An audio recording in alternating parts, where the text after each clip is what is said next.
Hello. So in this video, these photos, it's the flea beetle, flea beetle from a previous video I made on trying to learn about them a little bit. But I wanted to talk about like different views of bugs. So whenever I draw bugs, I usually opt in for a like a macro view of them to understand them and draw them up close and personal. But I wanted to talk about like other views. Like this photo right here, it's still pretty large and you're never gonna like it's a really big beetle. Like I feel like you would like this beetle is not to scale. And probably if it was to scale it would be it would be much smaller. And sorry, this is actually a thing with my program. But the important thing to know is that different views kind of like appeal differently. I've always thought that a lot of people may be a bit disgusted by large photos of bugs, in my opinion. I think that like when it comes to appeal, people are looking for mini views. So like perhaps let me like quickly like really crudely try to draw a beetle. But I feel like when it comes to art, if you look at fine art and you see bugs on like fruit and other stuff like that or plants, I feel like it's a lot more appealing when they're with other things and they're also kind of out of the way and small. Like I think it does add life to the paintings and work, but I think when it comes to personal taste, and in my opinion, many people may be a bit disgusted by them. Like, bugs, if you look at bugs outside, they're usually like minuscule. They're really, really small. They're not big at all. They're usually out of the way. Many people are very squeamish about them. I believe that would be the right word. So I think if you're looking for like appealing bugs, and I'm not saying always, but I feel like drawing them at like a very small micro-like view is probably the way to go. And I've also realized that I feel like if there's an order to them, it's a lot more appealing. I think that, like, okay, for an example, being near a hornet's nest, they will, if you're near a hornet's nest, they will swarm you. So I've always thought things like swarming bugs have like a really high disgust factor. Like, from the bug's point of view, they're just trying to defend themselves, but from your point of view, they're attacking you if you're near them. I speak from experience, but the point of that is that it causes a bit of a fear and disgust reflux, in my opinion. So I feel like when it comes to artists, if they wanted to use them for appeal, you may want to use them in like that way, in the way of adding order to them, or like them doing some type of very specific task, like maybe eating something or eating like a specific bug, or people may be disgusted by that as well. But I just think that that little bit of control is a lot more easy to digest. So the other thing is, this view is like a macro view. Over here, I'm trying to draw just a very mini view, a very crude mini view. But like this is not to scale. Like I'm gonna Google it real quick, or try to look it up and see what the real size of these bugs are. And I think more often than not, you're not, if you want a 1-to-1 scale, I think you're going to need to use something like a compass tool. Like the circle drawing, like to draw circles, it has like two equal points, so you go up to the thing and measure it.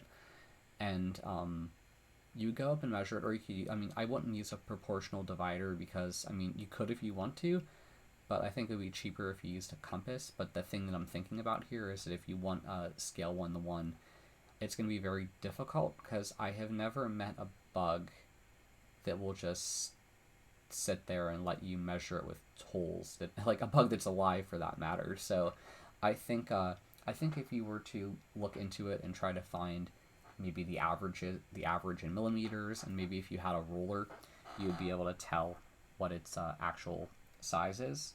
So that could be a benefit to like accomplishing that. I think I made that like way too large. So I think methods like that can help you achieve your goals of trying to get like accurate like bugs in your work. I want to say I've read articles that kind of insulted people for making bugs too small. So I guess the critics will never be happy. But like I want to say I can't remember if it was Rachel Roish, but like or maybe it was there was another artist. I'll try to remember it. It was John von Heisem, I think. I hope I said his name right. But he would draw. One of them would draw spiders like extremely tiny, and you pretty much and not spiders, ants. So it would draw ants really tiny, and I want to say I think people kind of didn't like that so much. I don't know why. I guess when it came to art, they wanted to see that someone had the technical knowledge to be able to draw the current insect in I guess maybe like a mini view. So I guess not every bug that you draw is going to be like, if when you draw scale 1:1, not every bug is going to be an appealing size. So I guess it's something you really just have to experiment with and find it for yourself, as frustrating as that is. The other thing is, in my opinion and perhaps my taste, sometimes when I see like the netting of the eyes, it kind of, I don't know, it kind of freaks me out a bit because it's such a close-up view. I don't know why it freaks me out. I think even if I was looking at like a human eye extremely close up like that, it would also cause me a bit of a disgust factor. I don't know why it does that. I just think, I don't know, that's just my personal opinion on it. So you have that. I don't know, perhaps it's seeing stuff that we're not normally seeing kind of causes that effect. But like, yeah, always try to keep that in mind. But I think macro views could be pretty cool. Like some people, etymologists probably in particular, are like big fans of big blown up views of insects, very clear. I mean, I am too to a certain extent. I'm just not a big fan of like stingers. I mean, I know they serve a good purpose, but they're a bit I don't know. I just don't like to see them.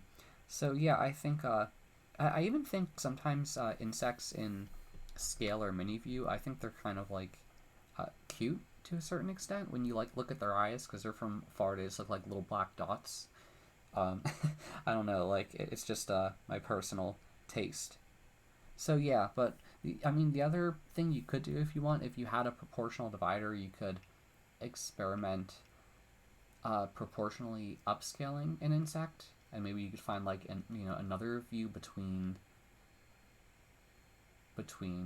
macro and mini, which would be like a different scale. Like maybe you could do like you just have to like experiment with it a lot to try to figure out like what's appealing or what you like or what you want to do.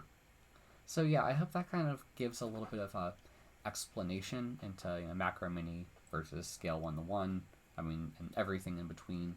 You'll just have to experiment for yourself and find what you like, and maybe even do more experimenting after that.